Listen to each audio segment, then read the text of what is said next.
Renzo Saavedra Velasco. Abogado por la Pontificia Universidad Católica del Perú, profesor de Derecho Civil, abogado del estudio Osterlin Parodi.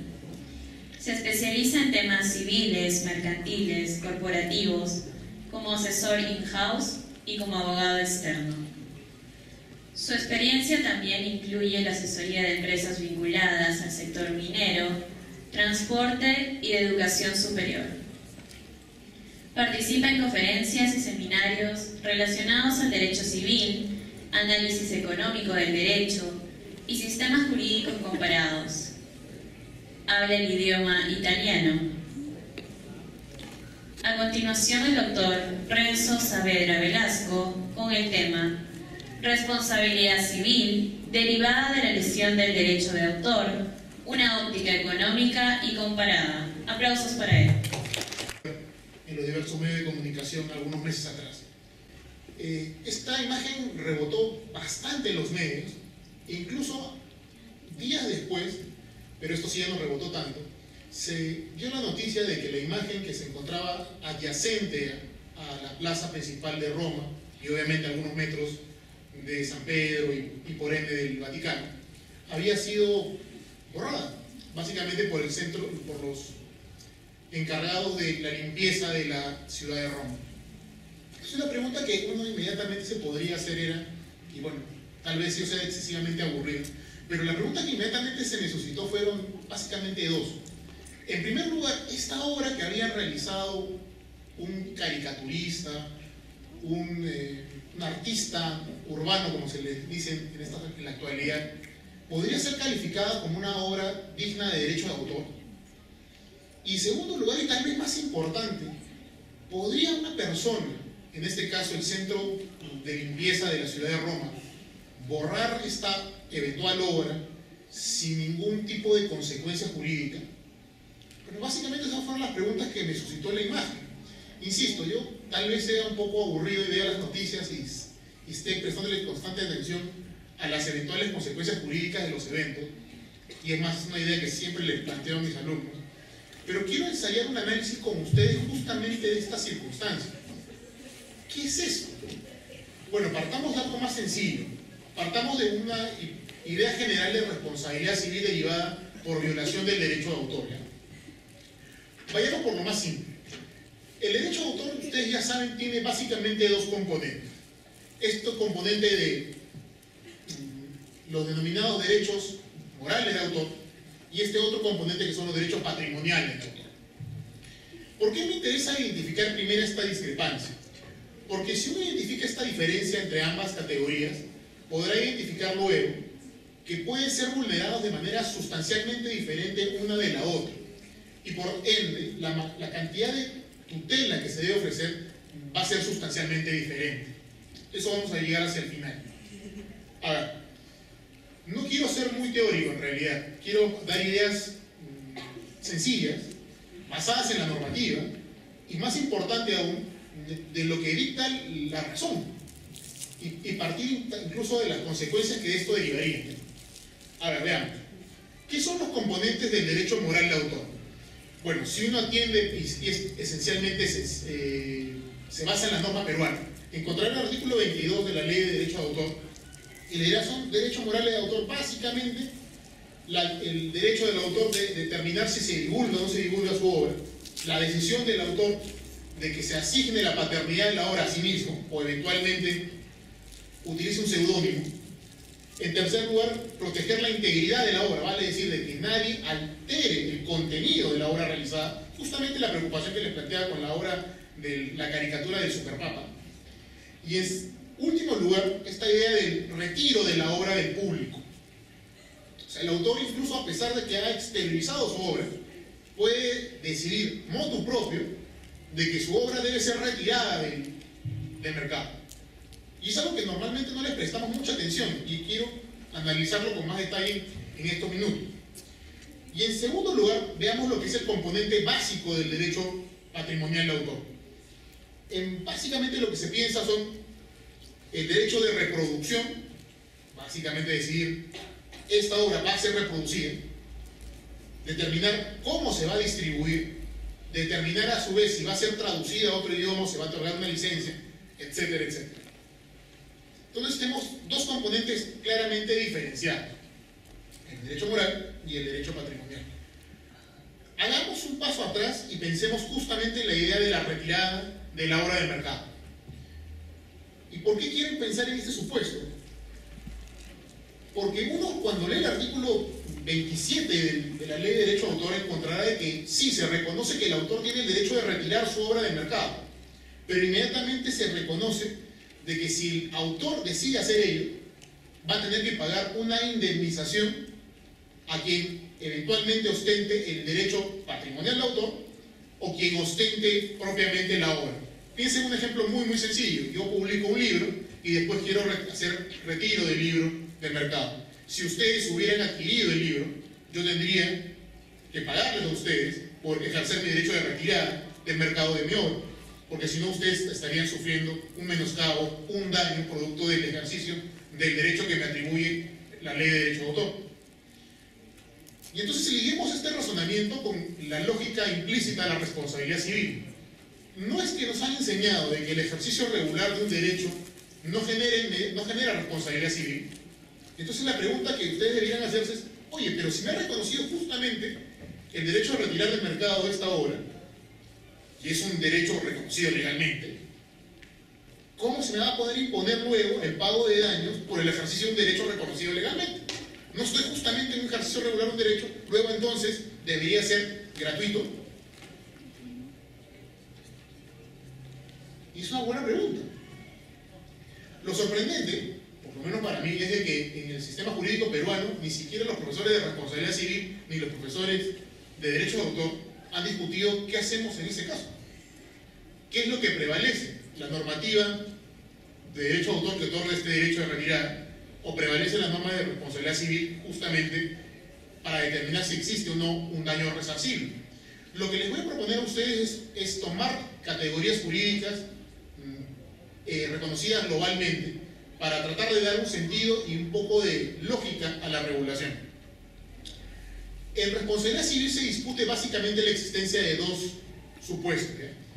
El primer supuesto son los denominados hechos lícitos dañosos, hechos que, si bien son reconocidos como lícitos por la legislación, por la normativa, por la Constitución, todos sabemos que detonan o generan daños. Y a pesar de que sabemos que generan daños, lo que el sistema jurídico decide hacer es permitir que se sigan ejecutando y no necesariamente apelar a la responsabilidad civil como mecanismo para inhibir estos supuestos.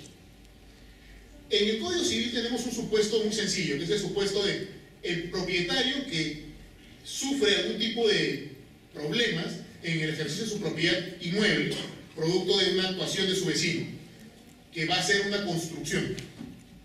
El Código Civil reconoce de que el propietario tiene el derecho a pasar las obras, pasar los insumos de su obra a través del terreno adyacente.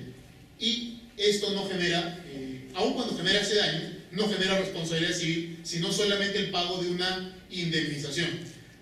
Y uno diría inmediatamente: oye, pero indemnización no es justamente responsabilidad civil. Y la respuesta, lamentablemente, no es así. La indemnización es un remedio jurídico que no está ligado por definición a la responsabilidad civil. Existen supuestos en los cuales se paga una indemnización y no estamos en responsabilidad civil. Piensen en el ejemplo más sencillo del mundo: el pago de un seguro. Cuando alguien activa un seguro, recibe una indemnización. Y la indemnización en este caso no está ligada ni al incumplimiento de una obligación, es más, exactamente lo contrario. La empresa de seguro está cumpliendo exactamente la prestación a su cargo. Piensen a su vez en supuestos en los cuales la legislación laboral a ustedes les reconoce el derecho vía beneficios laborales a exigir el pago de una indemnización por despido, aun cuando este despido fuese lícito. Piensen a su vez en el supuesto de expropiación de parte del Estado. Cuando el Estado expropia, claramente lo está haciendo en base a dos circunstancias. Uno, al jus imperium que tiene como Estado, y en segundo lugar, recuerden que el supuesto fáctico para la expropiación es la necesidad o el interés social para realizar determinada conducta que solamente puede ser ejecutada a través de la expropiación. Entonces tampoco es un supuesto de responsabilidad civil, pero sí es un supuesto de pago de una indemnización.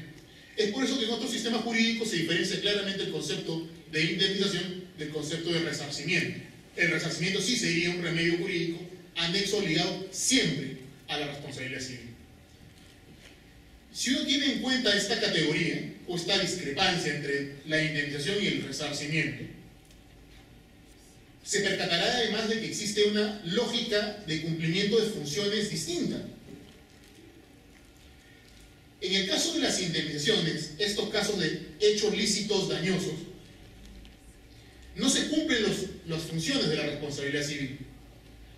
A nivel sencillo, sin complejizar el análisis, la doctrina identifica por lo menos tres funciones de la responsabilidad civil: la función punitiva, la preventiva y la desincentivadora. Todo supuesto de responsabilidad civil debiera cumplir estas tres funciones. Y el pago, obviamente, que se desembolse. Piensen básicamente en un accidente de tránsito por el cual un vehículo atropella a un peatón. Cuando se impone el resarcimiento, está ahí logrando justamente estas tres funciones. Punición: estoy sancionando a quien infringió la normativa. Estoy reparando, compensando a la víctima que se ha visto menoscabada por esta conducta. Y tercero, estoy lanzando un mensaje a la sociedad de que estas conductas negligentes no van a ser amparadas por la ley. Luego entonces desincentivo estas conductas negligentes. Analicen ahora los supuestos que yo les decía de hechos lícitos dañosos, estos en los cuales opera la indemnización. ¿Se cumplen esas tres funciones? Y la respuesta es no. A ver, piensen ahora en la expropiación. ¿El Estado va a dejar de expropiar porque se le ponga un justiprecio? No, va a seguir expropiando porque es obligatorio, es necesario justamente para realizar su actividad. ¿Le está reparando el Estado a la persona que le está expropiando? La respuesta es no. El justiprecio es sustancialmente menor que el monto efectivo del valor del predio. ¿Estoy sancionando al Estado? En verdad tampoco. Si uno identifica estas diferencias, encontrará justamente de que estas dos categorías, hechos lícitos dañosos o indemnización y resarcimiento, son dos categorías totalmente distintas. ¿Y para qué me sirvió todo este análisis para mi discusión inicial sobre el derecho de retirada que tiene el propietario sobre su obra? Porque justamente considero yo que es un hecho lícito dañoso. Es un evento en el cual sí se activa la indemnización, pero no se activa la responsabilidad civil. De esa manera, ¿qué logramos? Que la normativa de derecho de autor tenga consistencia o coincidencia con la normativa de derecho civil y en particular con la responsabilidad civil. Ojo, no estoy desprotegiendo ni al titular del derecho de autor, ni estoy desprotegiendo al titular eventual de la obra ya ejecutada o transmitida al mercado. De esta manera logramos un equilibrio, tutelamos a ambos, de cierta manera. Esa es la primera parte de mi análisis que quería plantear. Hemos dado ya un primer paso y hemos dado coherencia a la normativa. Ahora veamos qué sucede con los daños detonados por violación al derecho de autor. Creo que hoy por hoy nadie duda de que el Perú es un país en el cual no se respetan los derechos de autor. Si uno quiere hacer simplemente un ejercicio de realidad, puede buscar en internet los índices de competitividad a nivel mundial, donde analizamos a 146 países del mundo, y van a ver de que el Perú en protección de derecho de autor está en el puesto 120 de 146. O sea, estamos diciendo de que el Perú, poco menos, nos importa un rábano la protección de derecho de autor. Y si quieren ser un poco menos técnicos, simplemente salen a las afueras o al centro de Tacna y van a encontrar cuántas obras pirateadas, ¿no? ¿Por qué me interesa esta discusión sobre el derecho de autor? Porque justamente en nuestra actualidad, veamos donde veamos, vamos a encontrar una violación de derecho de autor.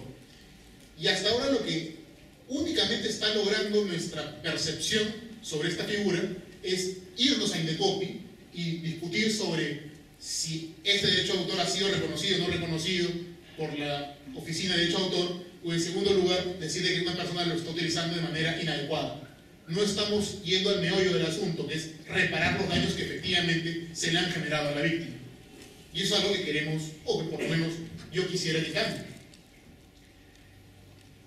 Preguntémonos cómo podemos cambiar la realidad que estamos experimentando en el Perú. Y aquí básicamente mi propuesta es la siguiente. Hay que observar lo que viene sucediendo en otras latitudes. Pienso específicamente en la Comunidad Europea. En la Comunidad Europea se ha brindado una directiva justamente destinada a regular los supuestos de violación de derecho de autor. La primera pregunta que uno podría hacer es, en base a responsabilidad civil, por supuesto, es, oye, ¿cuál es el criterio de imputación aplicable a la violación del derecho de autor? ¿Es una responsabilidad subjetiva o es una responsabilidad objetiva?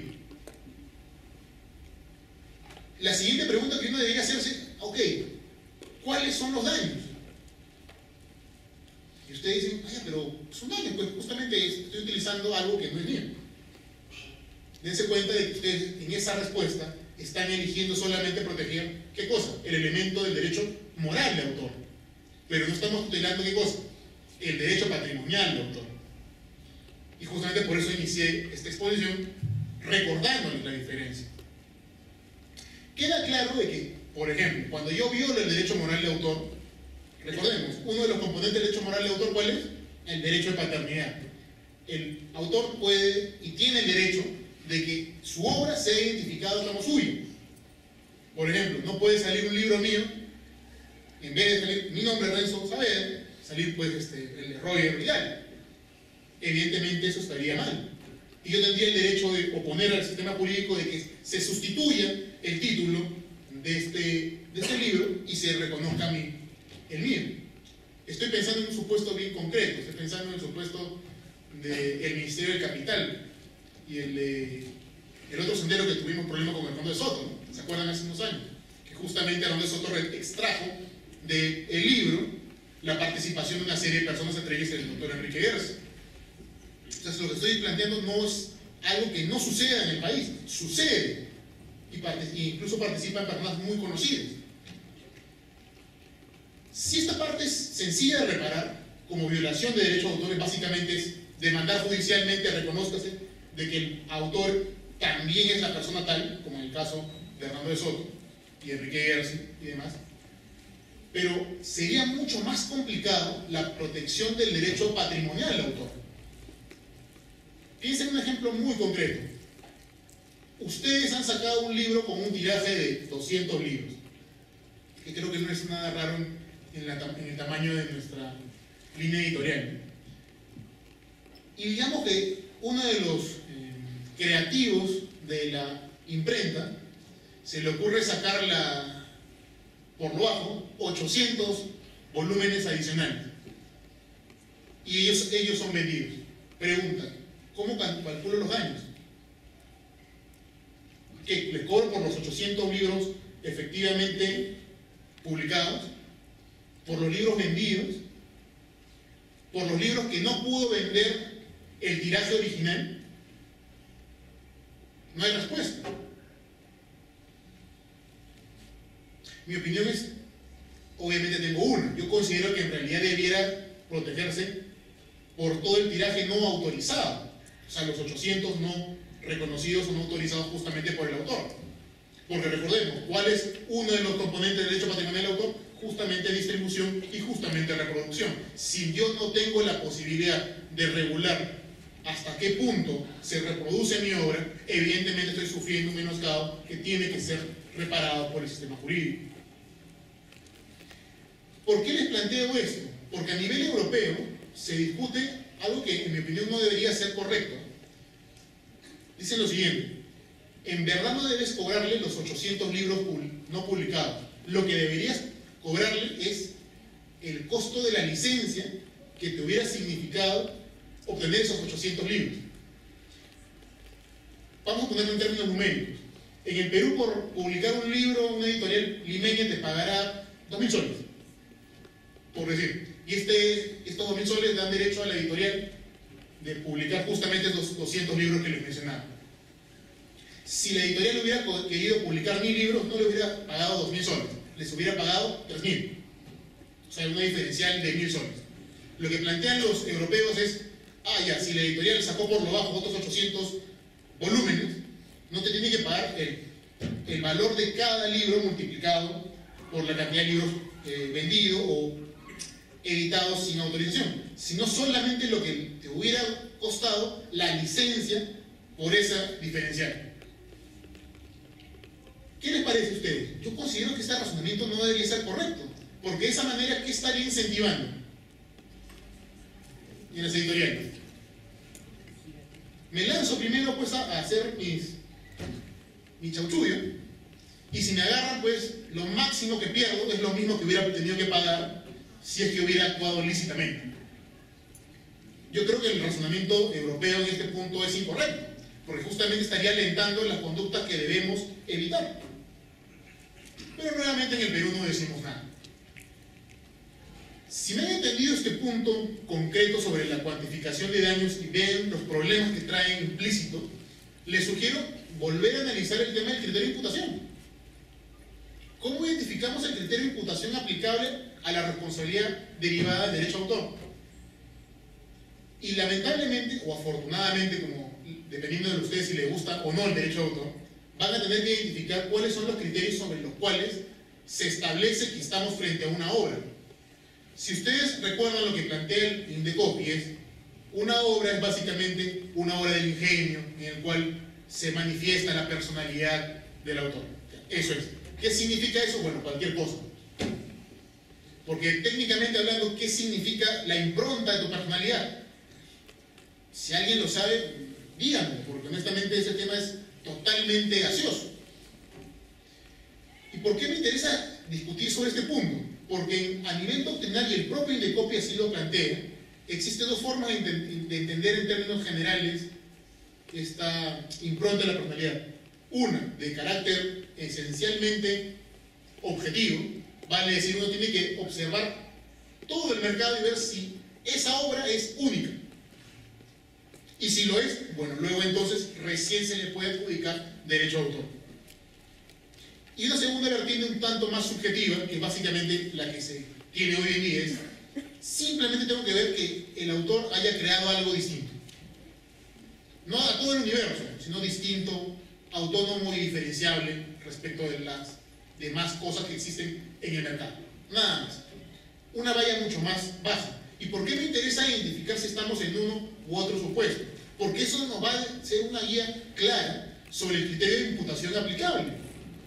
Porque si lo que el autor tiene que determinar, o la persona que está infringiendo el derecho de autor, es un elemento objetivo, tiene que analizar absolutamente todo el mercado para ver si está violentando un derecho de autor, pues el criterio de imputación va a tender a ser de carácter objetivo.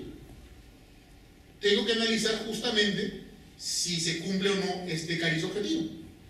En cambio, si es que yo lo que estoy diciendo es una responsabilidad, una definición de derecho de autor de cariz subjetiva, pues el criterio de imputación va a tender a ser también de carácter subjetivo. Pero aún en esta diferencia, cabe hacer una precisión adicional. Pensemos en quién está violando el derecho de autor. No es lo mismo que viole el derecho de autor una persona jurídica que una persona natural. ¿Y por qué es diferente? Por la cantidad de recursos que puede emplear tanto la persona natural como la persona jurídica para identificar si existe una obra que está siendo lesionada en el mercado. Si tratásemos de manera igual, semejante, tanto las personas naturales como las personas jurídicas que están en la potencialidad de dañar un derecho de autor, claramente o estaríamos grabando de manera excesiva a la persona natural, o estaríamos grabando de manera muy generosa o muy baja a la persona jurídica. Debemos ser un tanto más precisos. Si se percatan, la responsabilidad derivada por violación del derecho de autor importa la creación de un conjunto de reglas específicas para diferentes tipos de supuestos. Volvamos a nuestro ejemplo inicial, y ya con eso vamos cerrando también para no excederme demasiado en el tiempo que me han dado. La persona que había publicado, un dato que no les había dado a ustedes de manera voluntaria, es quien había hecho la pinta del Superpapa, no era un hijo de vecino, era un pintor reconocido en el mundo del grafiti. O sea, era un grafitero conocido italiano. O sea, vale decirle que sus obras no son cualquier cosa, tienen un valor reconocido por la sociedad. Entonces la pregunta que uno debe hacerse es, oye, y entonces los señores que hacían la limpieza en Roma tenían que saber y conocer de que el grafitero de esa pintura era alguien conocido y por lo tanto la obra era valiosa. Y ahí está el punto, justamente lo que estamos hablando del criterio de imputación. Yo creía que no. No debemos cargarle más allá de eso. Pero ahí hay una pregunta adicional que también he evadido plantearles. ¿Hasta qué punto un derecho de autor creado a la fuerza sobre un inmueble o sobre un bien ajeno debe ser protegido? Porque piensen, ¿un graffiti qué es? Bueno, ustedes probablemente lo han visto en sus casas. Salen y ven un graffiti en la puerta de su casa. Ustedes no lo han pedido. Y sin embargo está allí.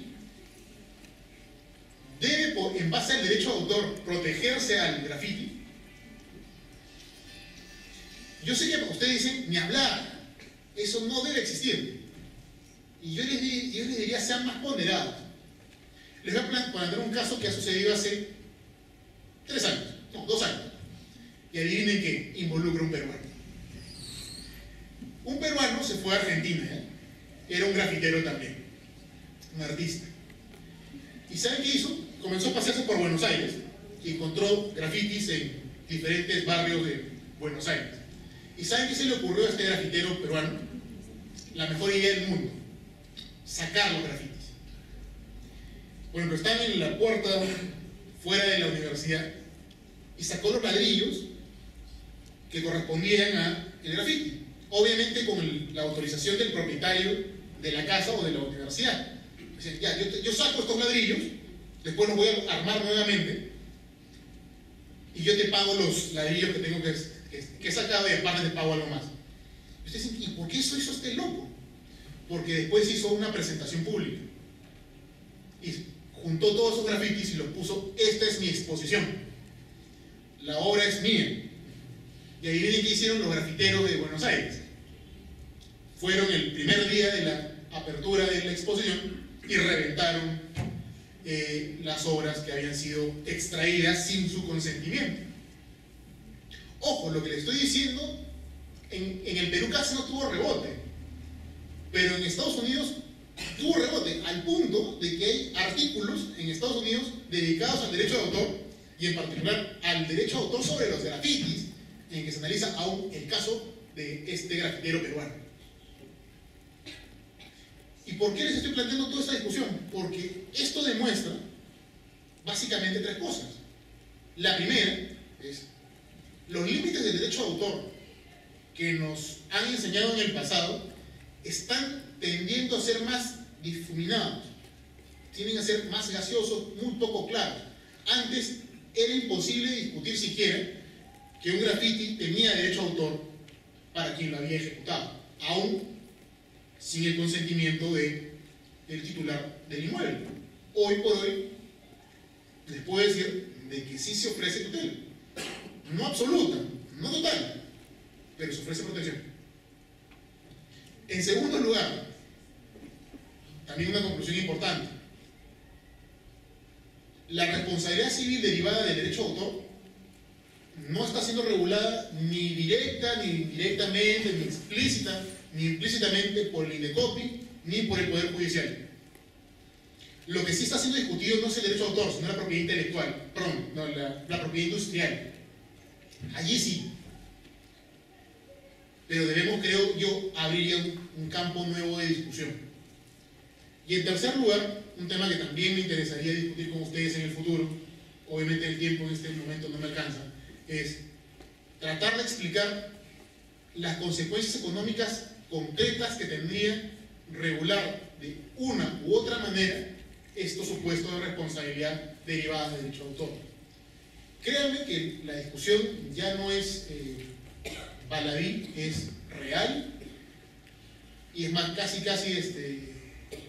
adelantándoles o planteándoles una discusión que me gustaría tener con ustedes otro día, es cómo identifican los supuestos límites de derecho de autor.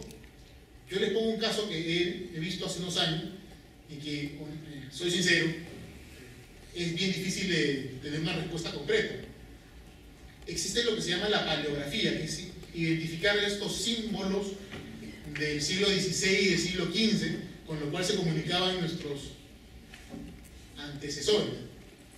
Y ustedes, el que hace paleografía se dedica justamente a trasplantar esa iconografía a nuestro lenguaje actual, para que se pueda entender y ustedes lo puedan leer. Esta labor que hace el paleógrafo merece derecho de autor. Les planteo este tema porque en Indecopi se está discutiendo eso. Yo sé que ustedes piensan en derecho de autor y piensan en los casos clásicos, el pintor, el que hace la música, en el escultor. Hoy el derecho de autor ha variado mucho sus límites y yo realmente los invito a repensar el derecho de autor y a repensarlo no de manera aislada, sino repensarlo en base a la eventual protección, ya no con herramientas administrativas, sino con herramientas de carácter civil, como justamente la responsabilidad. Si hacemos eso, creo yo, en el futuro cercano ya estaremos más lejos de este puesto 120 de los 146 países del mundo sobre protección de derecho de autor.